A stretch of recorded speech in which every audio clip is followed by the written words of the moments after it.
Some of the most serious injuries we see here at Shore and Levin are among people who work in the nursing profession, especially women. Now, why is this?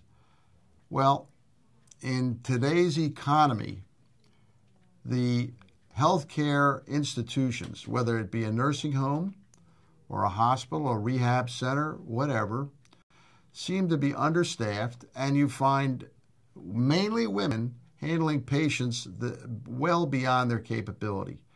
People that are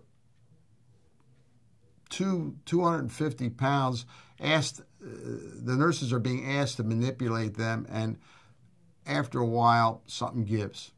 And when that happens, you find out as a nurse that the job that you had, well, you might have thought it was a medium or light duty kind of a job. It really isn't. You're dealing with very heavy weights, and it's very difficult to come back from that, especially since the institution who are paying nurses today significant wages don't want them to stay out of work for any length of time. There's a shortage of nurses anyway.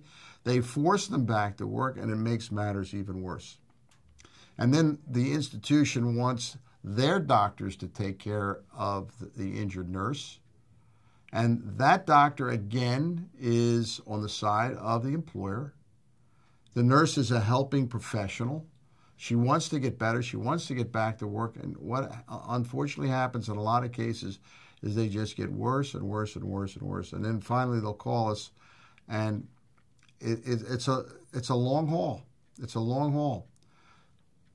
So the nursing profession, the healthcare profession, has become a relatively hazardous profession. And I would say at least 25% of the people we represent are women that have been injured on the job in the nursing profession and even in other allied professions. We did handle a case a couple years ago where two women were nurses, and they were helping a patient out of a bed, and she was in a patient lift. Well, the lift snapped. One of the screws in the lift snapped, and it broke and fell to the floor.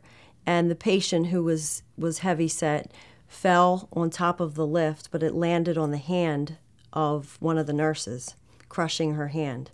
So she had a crush injury. On top of that, the other nurse who tried to help her get the lift off of the patient, and the other nurse tried to help get her off and pulled her back out. Her back went out.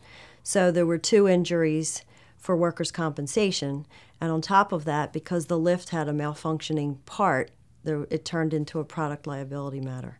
So we handled all those aspects of the case.